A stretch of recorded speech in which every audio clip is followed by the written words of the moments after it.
Hey there, welcome back to 7-Minute Books. I am Sam. Today we're diving into Ryan Holiday's The Obstacle is the Way, and I can't stop thinking about it. Sophie, what's the big idea that grabbed you? Morning, Sam.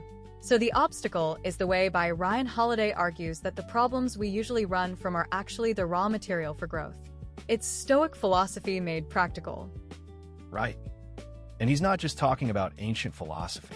He's applying it to startups, sports, even something as simple as your morning email. Right. He builds the whole thing on 3 disciplines. There's perception, action, and will. Let's start with perception. I thought that meant positive thinking, but he's got a much sharper version. He calls it objective perception. You see the event without the story you layer on top.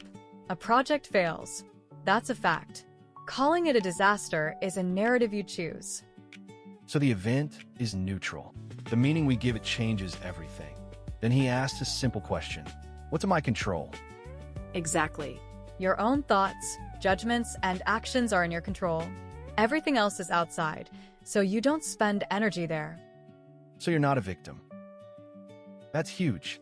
I missed a promotion once and spent a week replaying every conversation. If I'd filtered it that way, I'd have moved on a lot faster. And then he says to flip the obstacle. Look for the hidden benefit. A rejection can be a redirection. A rival's success is a free lesson. So it's like being an engineer. A broken bridge isn't a tragedy. It's a problem to solve. Right. You get curious instead of outraged. I like that. Okay, so perception is the lens. Then we move to action. What does that look like? Action is about the process. You break the obstacle into tiny steps and do the next right thing. You don't need a perfect plan. You need momentum. The river metaphor is great. A river doesn't stop when it hits a rock. It flows around, over or through. It adapts. And it keeps moving. That's persistence. You try, you fail, you learn, and you adjust. Most people quit at the adjustment part, though. He says to find joy in the work itself, not just the reward. That's what keeps you going. Yes. When you enjoy the struggle, the obstacle becomes the game. Playing is the reward. Exactly. I love that. Now let's talk about the third discipline, Will. This is the part one needed. Will is your inner fortress. It's for the obstacles you can't overcome, only endure. Think market crashes, illness, and loss. So how do you not break when something like that happens? There are 2 pieces. The first is Amor, Fati, a love of fate. You accept that every event is part of your story, so you stop asking why me and start asking what now. That's a tough pill to swallow. But the second piece is premeditation of evils, right? It means imagining the worst case in advance to build a mental callus. Exactly.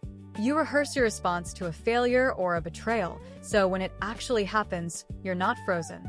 You go straight to action. That's like a fire drill for your mind. And then there's the deeper purpose idea. He says you can lose money and health, even your reputation, but no one can take your character. That's the ultimate victory. You can choose to be honest, kind, and dignified even when you're defeated externally. That's a powerful idea. So the whole book is basically a manual for craving problems. You don't hide from difficulty, you step into it. And that's why the title works. The obstacle doesn't block the path. It is the path. I've been trying this with my mornings. Instead of dreading my inbox, I treat it like a puzzle. It's weird, but it works. That's the philosophy in action. Perception reframes the pile. Action attacks it. Well, keeps you going through the nasty emails. The part that got me was the chisel metaphor. Obstacles are the chisel that shapes the sculpture. Without resistance, there's no form. And it's the fire that forges the steel. It's brutal, but honest. I think the one thing I'm actually taking away is the question, what's in my control? It cuts through so much noise. When I'm spinning, I ask that and I immediately know what to do. And that's the heart of it. If you want to go deeper, the whole library is over on 7minutebooks.com/app.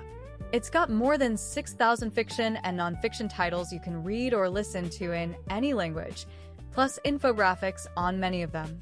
It costs $2.99 a month, $9.99 a year, or $19.99 for lifetime access. So next time you hit a wall, don't ask for a different road. Ask for the strength to climb. The obstacle is the way. We'll see you in the next one.